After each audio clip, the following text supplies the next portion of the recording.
Arturo Gatti Jr. was found dead at the age of 17. In the same manner, his father was found dead in 2009. It's with a heavy heart that I have to say RIP to 17-year-old Arturo Gatti Jr., who was found hanging in an apartment in Mexico yesterday, the same way they found his father dead in an apartment in Brazil 16 years ago. Condolences to Arturo Gatti Sr.'s mom, sisters, brothers, and his daughter. Authorities in Brazil initially ruled Gotti Sr.'s death as a suicide by hanging, saying he was found with a handbag strap around his neck. However, circumstances became controversial because his wife Amanda was arrested and charged with murder, but later released when officials concluded he had taken his own life. Gotti's family and friends strongly disputed the suicide ruling, insisted that he was not suicidal, and pointed to inconsistencies in the investigation, like bloodstains and bruising on his body. A private investigation later commissioned by Gotti's family suggested foul play, though the official ruling in Brazil remains suicide. Merab Dvalishvili wants to fight Petr Yan in December. The first fight was very one-sided in the favor of Merab. Yan is down to do the fight in December. He thinks this fight would go differently because he was at 50% during his first fight, so that's his excuse for the first performance. Yeah, I think it's possible if he doesn't have any injuries and he's one being pushing for it.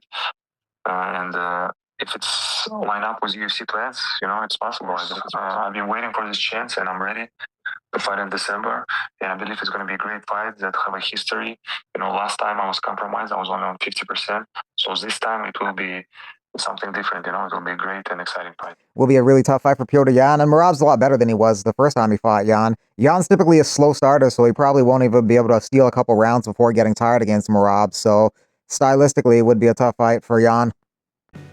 Eddie Hearn thinks TKO wants to amend the Ali Act to hide financials from fighters. The Ali Act forces promoters to disclose financial details, like how much money an event makes and what each fighter's share is. The reality is this. The problem with the Ali Act for them is you have to disclose to the fighters the revenue of the show, particularly from the broadcaster. Do you think that's what this is all about? I mean, I think there's many different facets, okay, but that is a major problem because they will be receiving a significant rights fee deal from Paramount. And when you look at what they're paying the talent, especially if you're in a league format, and I know the guys they've signed, they're getting 50 grand, 100 grand. I mean, like this kind of level, right? And when you're making millions in a rights fee deal and the talent is getting such a small percentage, that's going to cause a problem. That's why you imagine that if the MMA fighters, the UFC fighters, could see in black and white on fight week the revenue that the UFC were making from the show, and then you turn around and go, I'm getting how much? And they've got a bigger problem because if they want to play in the big boy leagues of boxing, which I think they will at times, they're going to have to pay the fighters purses that, quite frankly, commercially, as we all know, because we all do it, are the wrong number for the fight. But you're going to have a situation where a boxer is making 3 or 4 times more than the main event on the UFC card, and the revenue is more for the UFC card than it is for the boxing. Do you know what I mean? And they can't afford for the talent to see the numbers. That's the truth of the situation. Because as we always say, when we look at a P&L, 60, 70, sometimes 80% of that P&L of the revenue is going to the fighters. But in MMA, I think it's probably more like 20 or 30%. And you know better than me, if you've got a guy who's on an undercard, who's making $2 million, who you've never even heard of, and this main event UFC guy's making $1 million, doesn't the UFC guy go, I don't quite understand what's happening here. So I think it's a greater threat, potentially, to the UFC business. And how seriously they want to, how much time and attention they're going to actually put into boxing. Because boxing is something that's unbelievably draining and requires 24/7 attention, as I've said before on this show, sleeping with your eye open. And I don't think they're going to be about that life. The UFC guys are fighting without any understanding of how much revenue's in the pot. And these guys don't care because, by the way, it's their business. They can do what they want. If they can get away with that model, good luck to them. But in that model where it's a league or it's a contender series and the guys are getting 50 if you win this fight and 100 and then 200, it's peanuts. How much are they getting from Paramount? If it's multi-million dollars per show for the rights fee, which it probably will be, the profit is unbelievable. And that probably won't work in boxing.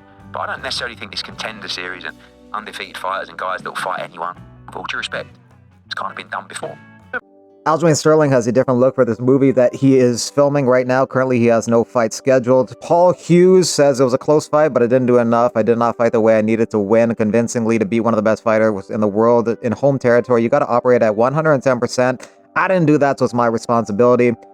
Sean Strickland gets married. Nina Drama attends the wedding. Next week's UFC Fight Night Vancouver card is set. RDR versus Brendan Allen. Co-main, Holland Malad, Zahabi, Vera, Fiorot, Jazz Davicius, Gibson, Ariki Lang.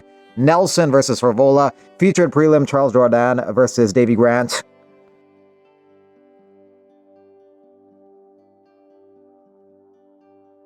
Dillashaw said Patchy Mix had staph before his fight at UFC 320. He's talking about how he had staph the last 2 weeks, been on antibiotics, so it didn't sound like his camp went great. When you're on antibiotics, your cardio's going to suck. We saw that in the fight. Could have gone either way. He ran out of gas. He came out good, got the takedown. Unfortunately, his gas tank isn't there. When you're on antibiotics, it really Fs you up, and that could factor into it. Not sure who they're going to have Patchy Mix fight next. His fights haven't been particularly entertaining so far in the UFC, and he can't win, and you can't really build a star off of him in the UFC because a win over Patchy Mix no longer means too much anymore.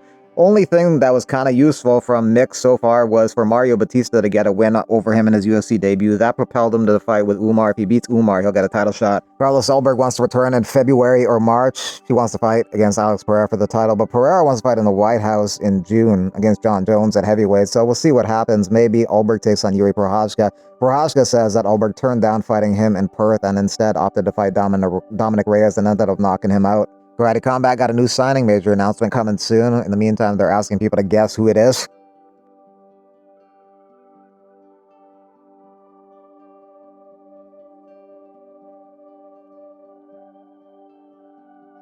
Hamzat Chimaev posts a picture of him training in front of giant picture of Ramzan Kadyrov, one of the gayest gestures I've ever seen. Hamzat, blink if you need help. I pray you actually get to live free one day. Nick Klein versus Dante Johnson, a middleweight contest added to the November fight night card, November 1st fight night card at the UFC Apex. That's the card headlined by Garcia versus Onama. Ranked UFC fighters who have been inactive the longest, 1 year and 5 months for Arman Sarukian. He fights Hooker next month in Qatar, the main event. Tom Aspinall, 1 year and 2 months. He's fighting Cyril Gahn later this month. 1 year and 2 months for Arnold Allen. He needs a fight scheduled. He has none at the moment. Also 1 year and 2 months for Marlon Chito Vera. He'll be fighting Ayman Zahabi next week. You got Dan Hooker, 1 year and 1 month. He'll be fighting Arman next month. 347 days for Rakic, who'll be fighting later this month against Mirzakhanov. Albazi needs a fight. Evloev needs a fight. Rakhmonov needs a fight. And Colby Covington needs a fight. Martinetti and Vologdin went to war in the Contender Series this week. Crazy fight. The greatest fight of all time. The UFC instantly posted that video on their channel and marked it as the greatest fight of all time. Round 2 was particularly insane. Vologdin seemed comfortable just eating knee after knee after knee after knee to the head in the clinch and just kept going, kept fighting back. The tremendous heart by both fighters, and they both got signed by the UFC. You're very strong, bro. I love you. I love you. This fight, I like it. I like you. I love you. Yeah, yeah. You the next fighter in the UFC. Yeah. You same. I like, bro. I like. Thank you for the good fight. Great fight. Thank you, coach. Thank you. Coach, my pleasure. Thank you, coach.